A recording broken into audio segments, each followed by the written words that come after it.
Look, we understand fully that it's two halves, but heading into the locker room at halftime, most people were thinking that the Falcons had one hand firmly on the Vince Lombardi trophy. Their defense was dominating, quick, putting pressure on Tom Brady, keeping the Pats' offense, off balance, the whole 9 yards.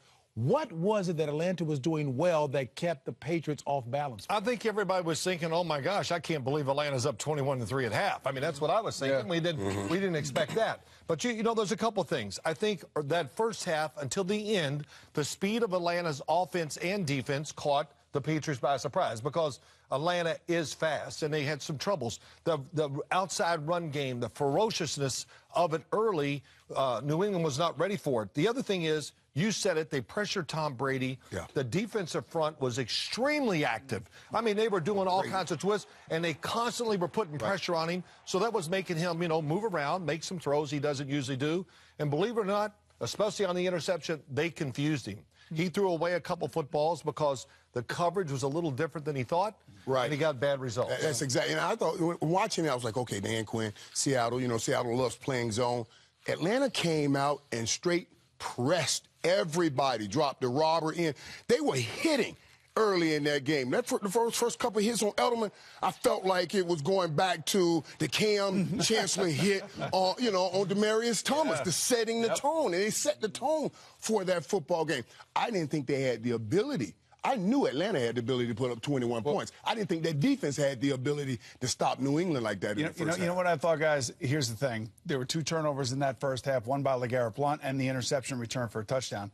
They still had over 200 yards of offense. And the thing that I did as watching the game and broadcasting the game on Westwood One, Josh McDaniels came out and said, you know what? These young DBs are not going to be able to stay with our experienced wide receivers, with the exception of Malcolm Mitchell, who's a young man himself. For me, I saw maybe the worst defense that Tom Brady will have faced in the Super Bowls, the 7 Super Bowls that he played. And 546 yards later, 93 plays later, it bore itself out. It just took a while for them to get right and get Tom Brady right, because that was a different quarterback in the first half. That was not Tom Brady wearing number 12. Well, you're always a different quarterback when they're hitting you all the time. Oh, yeah. Well, it's not. He also missed Julian Edelman on a crossing pattern. He was wide open, and that is, you never see that. And the reason why is because they played not to lose the game. The second half was about them playing to win. They came out like a fighter the first couple rounds, trying to feel each other out.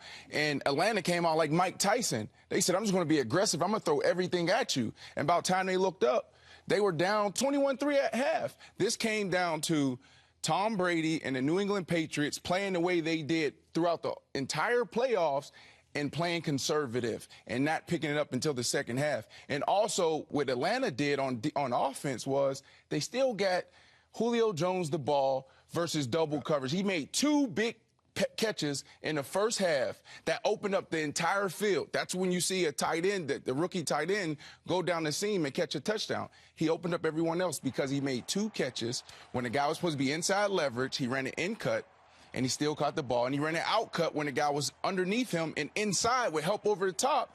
And now they're going crazy trying to figure out how to stop Julio and open up everyone else. As we heard our colleague at the NFL Today, Bill Cowher, say that New England just did not change its game plan.